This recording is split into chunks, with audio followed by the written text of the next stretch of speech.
about as much diversity in Tudor England as you'll find in a BNP meeting. Once upon a time, in the golden age of England, when Henry VIII was chopping off wives' heads like it was a weekend hobby, and Elizabeth I was turning a small island into the envy of Europe, there were the Tudors, pale-faced monarchs painted into history. That's the story you'd think everybody knew. But no, enter the BBC, who never miss a chance to announce yet another hidden history. And then along comes Dr. Miranda Kaufman, the kind of left-wing historian who thinks she's rewriting history when really she's just wiping her bottom with parish registers and calling it scholarship. She spent years digging through dust and cobwebs, and what did she find? About as much diversity in Tudor England as you'll find in a BNP meeting.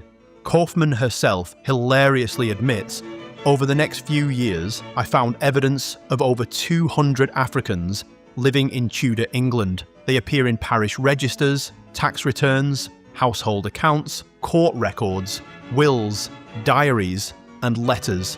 200 Africans across an entire century, scattered thinly across a kingdom of 2 to 3 million people. 200, that's 0.01% of the population. Statistically invisible. A rounding error. They could all have caught the plague on a Tuesday, and the country wouldn't even have noticed. And then there's the title, Black Tudors. Not one of them was a Tudor. The Tudors were the royal dynasty. Henry VII, Henry VIII, Elizabeth I. Pale-skinned monarchs whose faces hang in every gallery. These Africans weren't Tudors. They weren't rulers.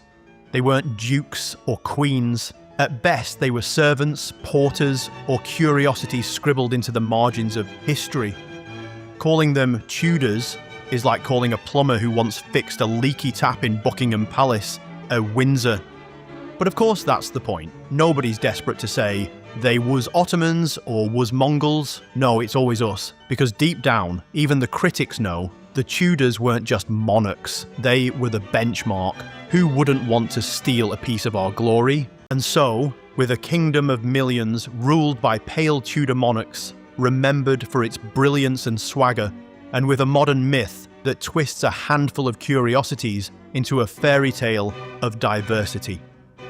Next time someone insists the Tudors were black, just remind them there were more lepers than Africans in Tudor England.